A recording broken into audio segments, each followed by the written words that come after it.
ഞാനടക്കമുള്ളവർക്ക് ഇതിനെക്കുറിച്ച് കൂടുതൽ ഒരു ഗ്രാഹ്യമില്ല സത്യത്തിൽ കഥകളി എന്ന് പറയുന്ന സമയത്ത്. ഇതിനകത്ത് ചടങ്ങുണ്ട് അല്ലെങ്കിൽ വേഷങ്ങളുണ്ട് അത്തരത്തിൽ പറയുന്നുണ്ട്.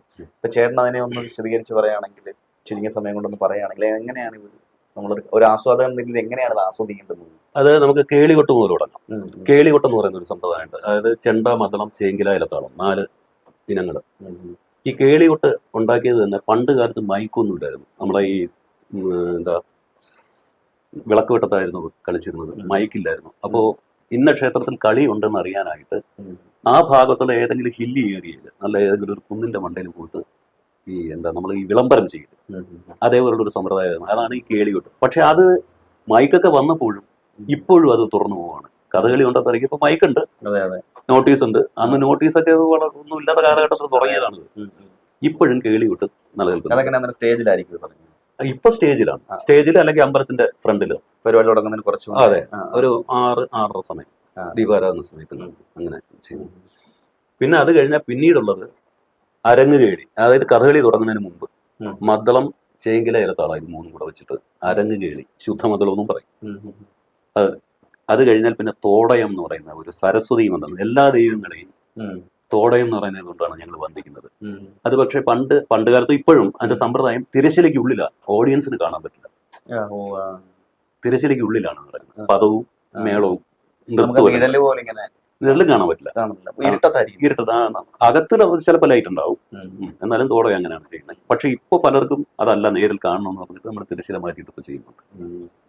പിന്നെ അത് കഴിഞ്ഞാൽ പുറപ്പാടാണ്. പുറപ്പാട് എന്ന് പറയുന്നത് നമ്മളിപ്പോ അന്ന് അവതരിപ്പിക്കുന്ന കഥകൾ പ്രധാനമായിട്ടും കൃഷ്ണൻ പ്രധാനമായിട്ടുള്ള ഏതെങ്കിലും ഒരു കഥയുണ്ടാവും. അപ്പൊ അങ്ങനെയാണെങ്കിൽ കൃഷ്ണനെ വെച്ചിട്ട് അരങ്ങ് വന്ദനവും പിന്നെ ഓഡിയൻസിനെ സദസ്സും അരങ്ങുമായിട്ടുള്ളൊരു വന്ദനം, അത് ചേർന്ന പുറപ്പാടെന്നാണ് അതിന് പറയുക. അത് കഴിഞ്ഞാൽ മേളപ്പദം. ഇതിനോട് ചേർന്നിട്ട് തന്നെ മേളപ്പദം. മേളപ്പദം എന്ന് പറഞ്ഞാൽ ഈ പാട്ടുകാരുടെയും മേളക്കാരുടെയും കഴിവ് പ്രകടിപ്പിക്കുക. അതല്ല, പിന്നെ പുറപ്പാട് മുതൽ അങ്ങോട്ട് കത്തുന്നില്ല. പുറപ്പാടിന്റെ ആദ്യത്തെ പുറപ്പാടിന്റെ 1, 2, 3, 4 അങ്ങനെ 4 നോക്കുണ്ട്. ഈ 4 നോക്ക് കഴിഞ്ഞാൽ പിന്നെ ഇത് മാറും. മനസ്സിലായിരിക്കും ഇതുവരെ കഥകളി കണ്ടിട്ടില്ല. ശരിക്കും പറയാൻ കഥകൾ കണ്ടിട്ടില്ല. ഇപ്പൊ ചേട്ടൻ പറയുമ്പോ അതെനിക്ക് മനസ്സിലാവുന്ന സമയത്ത് എനിക്ക് കാണണമെന്ന് ആസ്വദിക്കണം ഭയങ്കരമായിട്ട് ആഗ്രഹം. അപ്പൊ ആ തിരശ്ശില 4ാമത്തെ നോക്ക് കഴിഞ്ഞാൽ പിന്നെ തിരശ്ശില മാറ്റും. പിന്നെ ഈ മേളപ്പദം കഴിയുന്നത് വരെ തിരശ്ശില ഉണ്ടാവില്ല. അത് അങ്ങനെയാണ്. ആ ഒരു അങ്ങനെ ഒരു ചിട്ടയാണുണ്ട്. അത് കഴിഞ്ഞാൽ മേളപ്പം കഴിഞ്ഞാൽ തിരശ്ശില പിടിക്കും. പിന്നെ അത് കഴിഞ്ഞാൽ പിന്നെ അടുത്ത കഥയിലേക്ക് കിടക്കും. കഥയിലേക്ക് കിടക്കുമ്പോൾ ഓരോ രംഗം അനുസരിച്ച് ഇപ്പൊ കർമ്മശപഥം എന്ന് പറയുന്ന ഒരു കഥയ്ക്കാണെങ്കിൽ ആദ്യം മാത്രമേ തിരശ്ശില പിടിക്കുള്ളൂ. പിന്നെ ആ കഥ കഴിഞ്ഞിട്ടേ തിരശ്ശില പിടിക്കുള്ളൂ. അതിനും ഈ കർമ്മശപഥം കഥയ്ക്ക് മാത്രമേ ഉള്ളൂ ആ ഒരു പ്രത്യേകത. ഇടയ്ക്ക് എങ്ങനെ തിരശ്ശില പിടിക്കില്ല. ഒരു 3.5-4 മണിക്കൂർ. ഇത് മനസ്സിലാക്കാത്തവർക്ക് കഥ പറയും. എല്ലാ കളിസ്ഥലത്തും കഥ പറയണം, അത് നിർബന്ധമാണ്. കാര്യം അറിയാവുന്ന ആൾക്കാരായിരിക്കും ഒരു പക്ഷേ കൂടുതൽ. പക്ഷെ ഈ പുതുതായിട്ട് കഥകളി കാണാൻ വരുന്നവർക്ക് ഒരു പ്രചോദനമാവട്ടെ എന്ന് വെച്ചിട്ട് എല്ലാം കഥ പറയും. ഇതിങ്ങനെയാണ് ഇതിന്റെ ചടങ്ങ് എന്ന് പറയുന്നത്. വേഷം ഉണ്ടല്ലോ, കത്തി, കഥകളില് പച്ച, കത്തി, താടി, മിനുക്ക്, വെള്ളത്താടി. കത്തി വേഷം പ്രധാനമായിട്ട് വരുന്നത് ഇപ്പൊ ദുര്യോധനൻ, രാവണൻ, നരകാസുരൻ. എല്ലാത്തിലും ഇതൊന്നും ആവശ്യം വരുന്നില്ല. ഇല്ലില്ല, ഓരോ കഥയ്ക്കനുസരിച്ച്.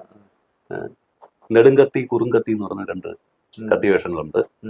പിന്നെ ഈ താടി വേഷങ്ങളിൽ തന്നെ ചുവന്ന താടി ഇപ്പൊ ദുശാസനൻ, ബാലി തുടങ്ങിയുള്ള.